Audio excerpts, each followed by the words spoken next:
क्या आपके भी ज़हन में यही सवाल है कि बायोलॉजी को बिना रटा लगाए कैसे पढ़ें? तो ये वीडियो एंड तक ज़रूर देखना। कुछ टाइम पहले मैंने ये वीडियो अपलोड की थी जिस पर स्टूडेंट का बहुत ज़्यादा सवाल कि मिस बायोलॉजी को बिना रटा लगाए हम कैसे पढ़ सकते हैं। काफ़ी स्टूडेंट्स ने तो मुझे ये भी कहा कि बायोलॉजी एक ऐसा सब्जेक्ट है जिसको बिना रटे लगाए पढ़ा जा ही नहीं सकता। तो आज की इस वीडियो में मैं आपको कुछ ऐसी चीज़ें बताऊंगी जो आप बायोलॉजी को ना सिर्फ एज अ सब्जेक्ट एंजॉय करोगे बल्कि आप उसके हर एक कॉन्सेप्ट को बिना रटा लगाए अच्छे से समझ लोगे। इस तरीके से समझोगे कि अगर आपसे कोई वन वर्ड आंसर भी मांगेगा ना तो आप इजीली उस आंसर को दे सकोगे। तो वीडियो एंड तक जरूर देखना और अगर आपका कोई सवाल हो तो कमेंट में जरूर पूछना। नेक्स्ट वीडियो में आपके सवाल का आंसर जरूर दूंगी। आज का सबसे ज्यादा पूछा जाने वाला सवाल, how to learn and understand bio without रट्टाफिकेशन। रट्टे के बगैर बायोलॉजी को अच्छे से याद रखना, बायोलॉजी को अच्छे से समझने का क्या तरीका है।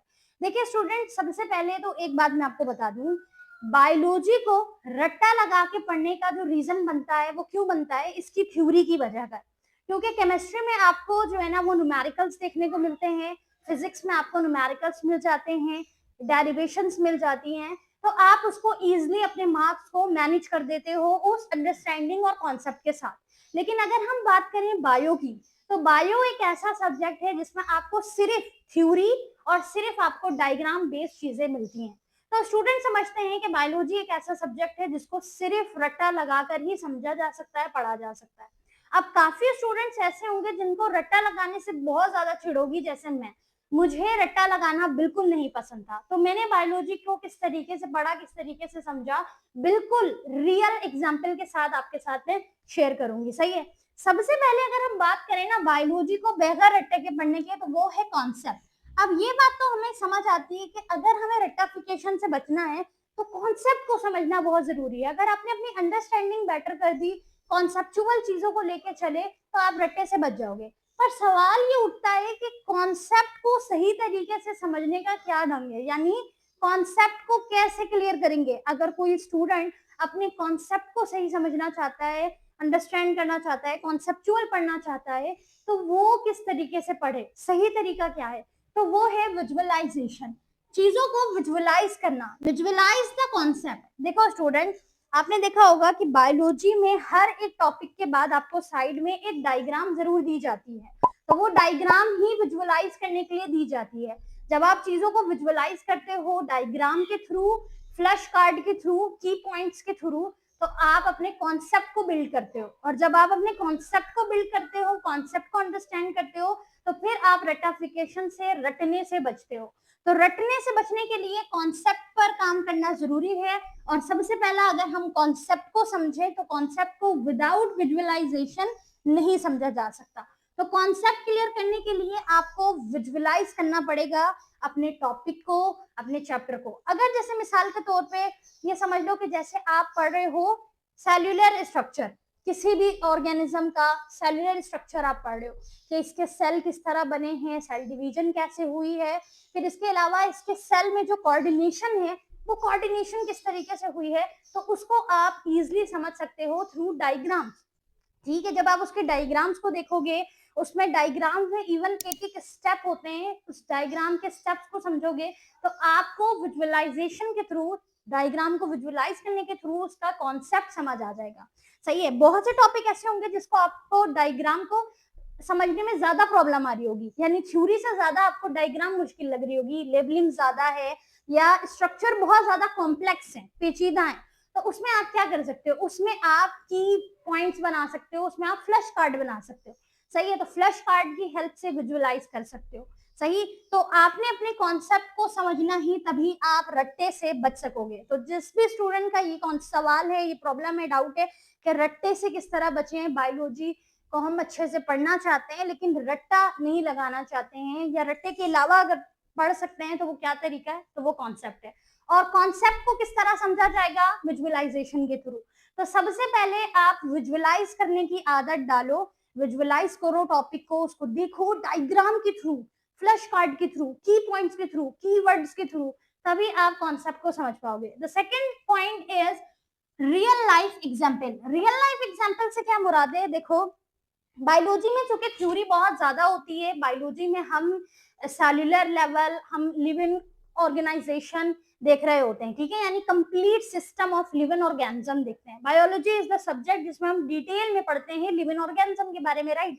तो जब आप लिविंग ऑर्गेनिज्म के बारे में पढ़ रहे हो, लिविंग सिस्टम के बारे में पढ़ रहे हो, उनके हर एक मैकेनिज्म को अच्छे से समझ रहे हो, तो उसके लिए तो आपको रियल लाइफ एग्जाम्पल से अच्छी और कोई चीज नहीं मिलेगी, सही है? अब जैसे सादा मिसाल, अगर आप पढ़े हो ब्लड सर्कुलेशन, राइट?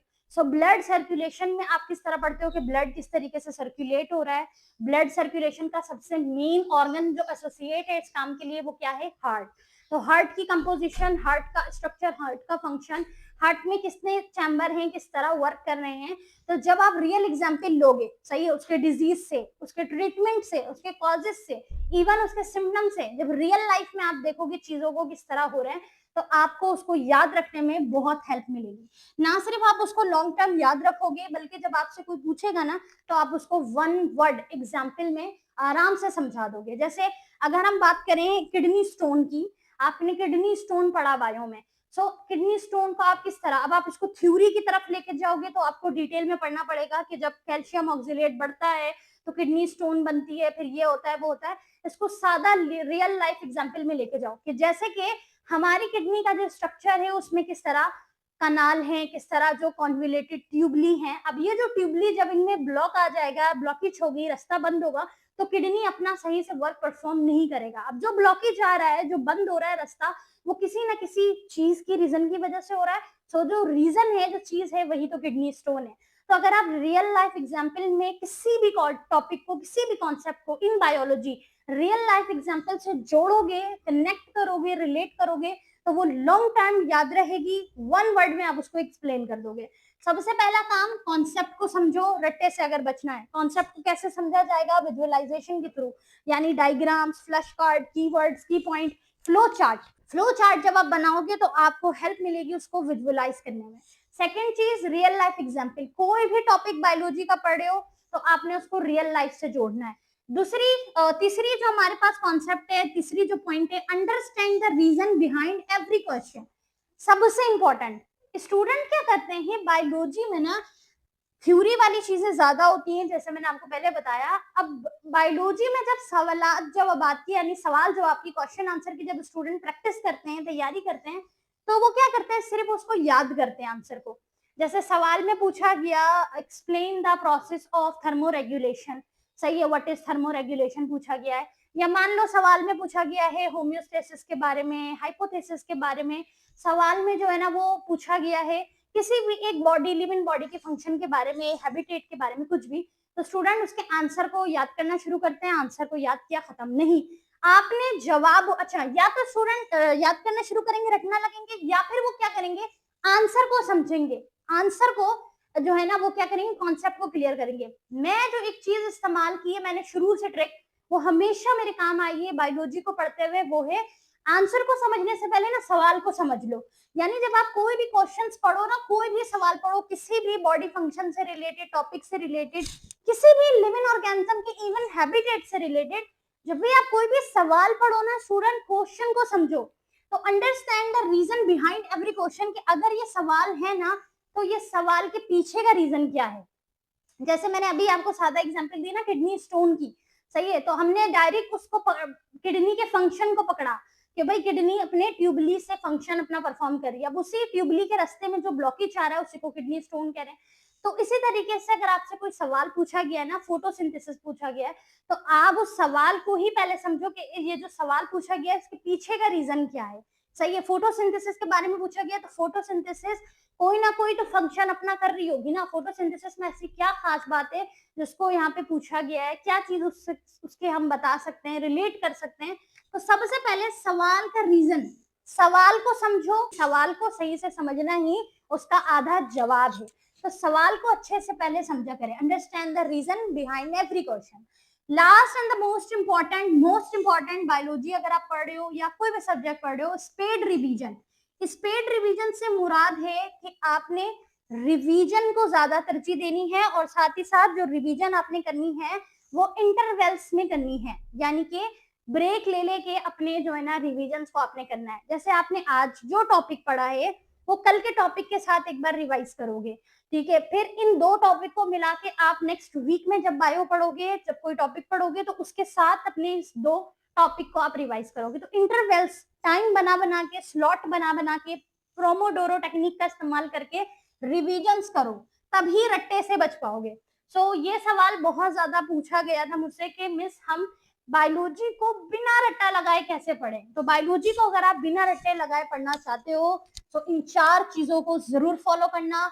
अपने कॉन्सेप्ट को समझना, और कॉन्सेप्ट को समझने के लिए विजुअलाइजेशन, रियल लाइफ एग्जाम्पल से रिलेट करना, कनेक्ट करना, अंडरस्टैंड करना हर एक सवाल को, सवाल के पीछे का जो रीजन है उसको अंडरस्टैंड करना। Last and most important, speed revision, bar bar revision करना, इंटरवेल्स के साथ रिवीजन करना, यानी फर्क लेके, गैप लेके। जैसे आज आपने मिसाल के तौर पे ट्यूसडे है ना, तो आज आपने जो है ना कोई फिजिक्स पढ़ी है, सही है, साथ में आपने बायो पढ़ी है, सही है। अब बायो का जो भी टॉपिक आपने पढ़ा है, जब नेक्स्ट डे आप उसको पढ़ोगे तो उसके साथ आप क्या करोगे, उसको रिवाइज करोगे।